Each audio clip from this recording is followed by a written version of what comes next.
What are you guys' impressions right now? Bring a sense of touch to the PS5 Dual Sense, huh? Yeah, let's first take a look at how it looks. This is not good. This is not good. I don't like that. You guys see this, right? This is my design. I like this design. That does not look like this. That does not look like something I enjoy. That's a radical change. It's literally an Xbox controller with half pants on. Yeah, I don't think I like this. I don't think I like this. Keep much of what gamers love about the Dual 4 intact. Well, that's not true. It's totally different.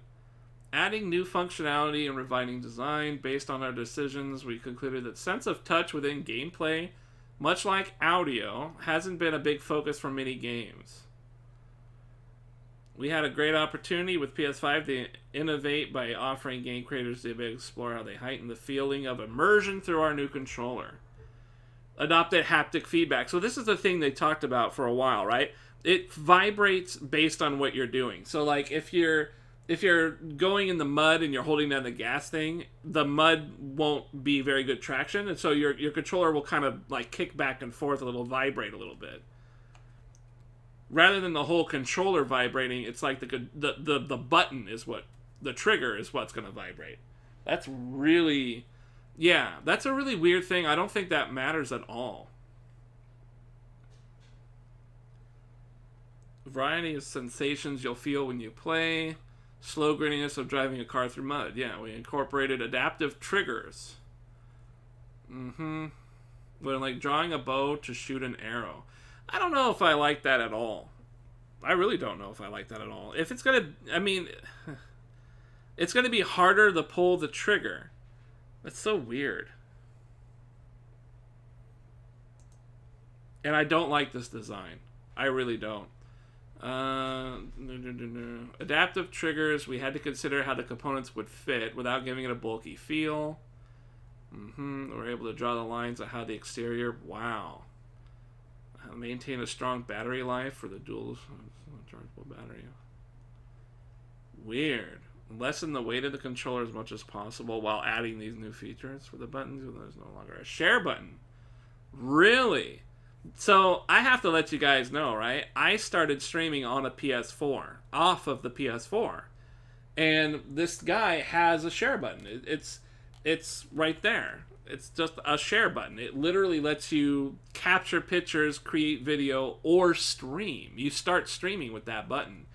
And I used to I started this whole streaming channel just off of that. I would fire it up and we'd play Shadow Zone, Killzone Shadowfall. That's what it was, Killzone Shadowfall. And then after that, I played Knack and shit. It was really long time ago stuff. Now that button's gone.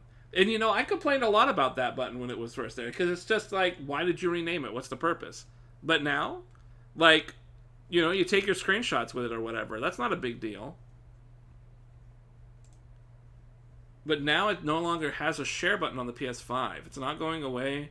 We built into the success of our industry-first share button to bring you a new create button. Whatever. With create, we're once again pioneering. Well, where's that button? So it's in the same place, though, right? I think it is. Okay, hold on. You guys see this design here, right? You see how it curves like that? That gives me a little bit of hope. You see that little curve there, right? I'm not sure if you guys actually do or not. But, like, the way that it curves. So, something about the white is making it look really blunt. Whereas in this one, it looks really thin there, right? It's very clear. But something about this, when you're looking at it straight on, it looks extremely bulky. But then, like, look at all this space that's here and here. Just, I don't really get it. And then the D-pad is separate. It's on its own little island. Whereas this one, the D-pad literally just goes right into it. There's no engraving or elevated space for the D-pad or the buttons over here. It's all just one chunk. It's all just one mass. I gotta be real with you. I don't like looking at this picture. I really don't like looking at this picture. This is making me unhappy.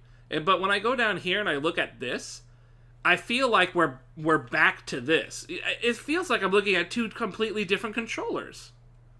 Is it because it's white? Why's it got to be white, though? That's really tough. I don't really understand what I'm looking at.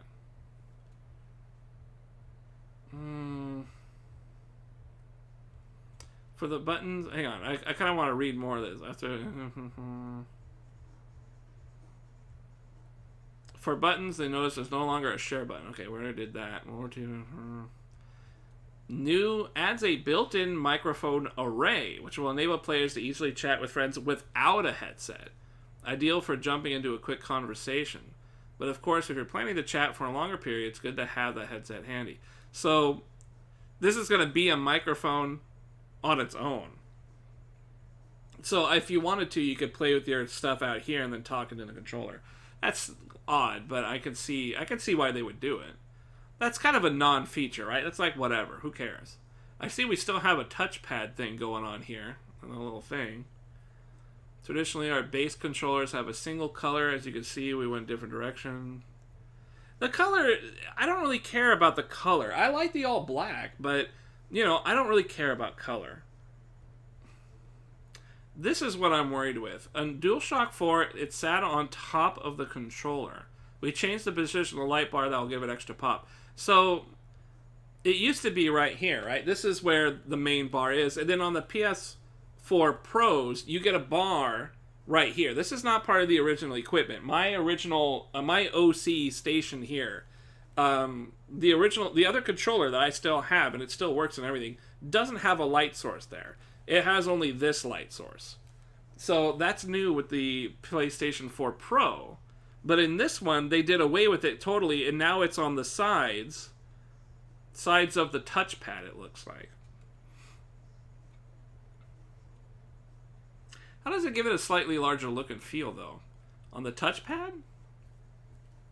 Yeah, maybe.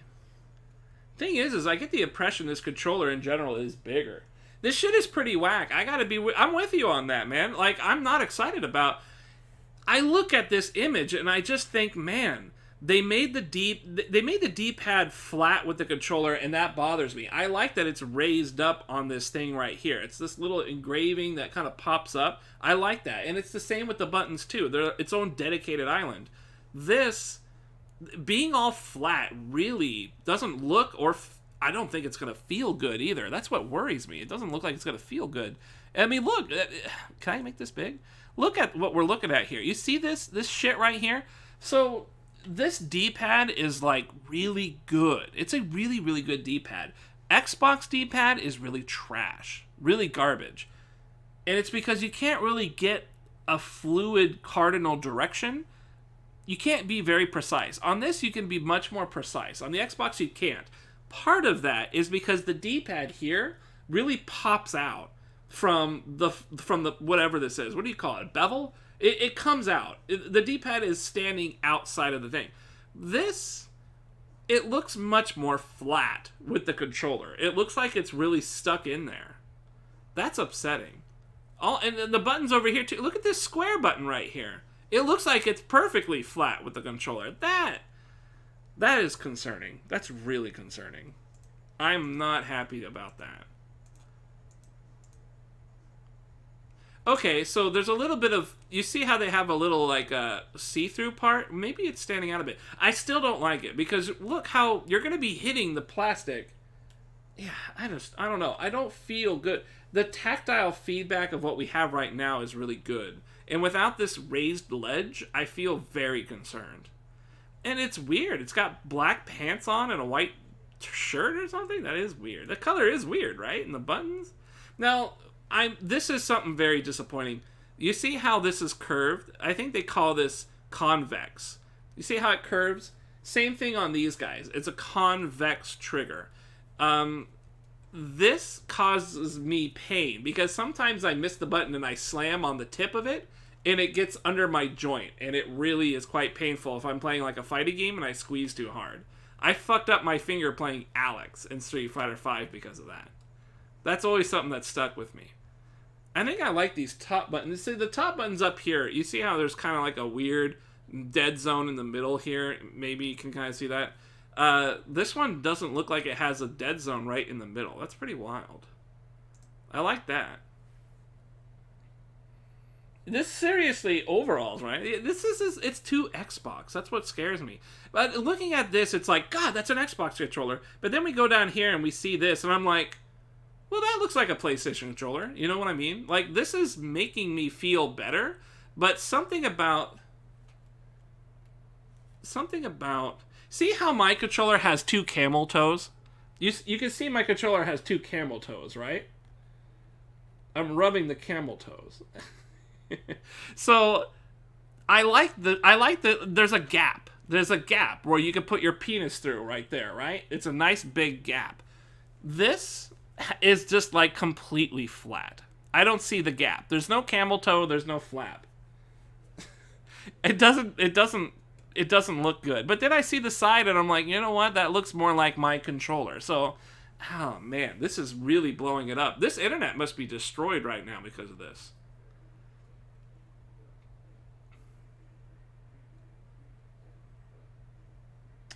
Great ergonomics, man. Our goal.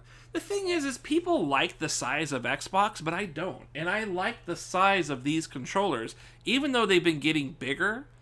That doesn't bother me. They still feel good in the hand. The Xbox has always felt like I'm holding a frisbee. It always felt like I'm holding a frisbee. So I don't know. I'm not happy with this direction, but I'm gonna have to get my hands on it. I'm buying a fucking one. You know I am. I'm buying a motherfucking PS5, so... This is basically Sony telling me to go eat shit, right? This is just Sony telling me to go eat shit. There's nothing I can do. We want gamers to feel like extension of themselves. We are thrilled about sharing the final design. Man, this is just...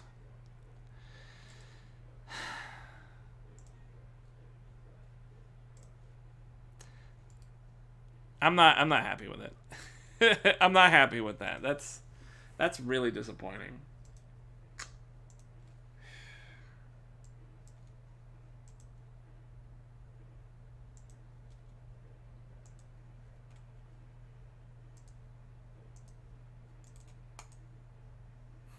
Time to switch to Xbox.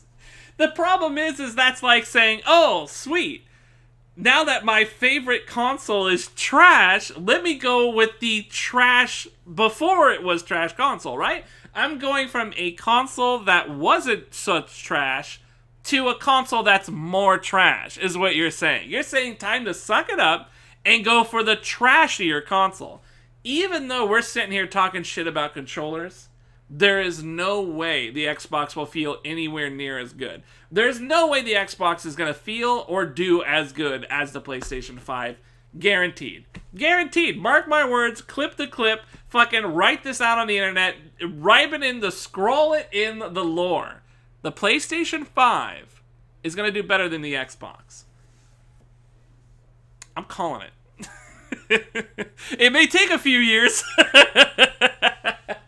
It may take a few years, but I'm saying that the PlayStation 5, even though it's trash, I think it's going to be better trash than the garbage that will be the Xbox. Even with this controller design, though, like, that is definitely... This thing is already controversial enough, right? Something about an SSD being really good and shit, and then... it's not as strong as the Xbox or whatever, but they're saying, oh, don't worry, everything else is really fucking powerful and it's going to be better. And it's like, it's already controversial. And then they go and fuck with what is already a great design. I'm never saying that again.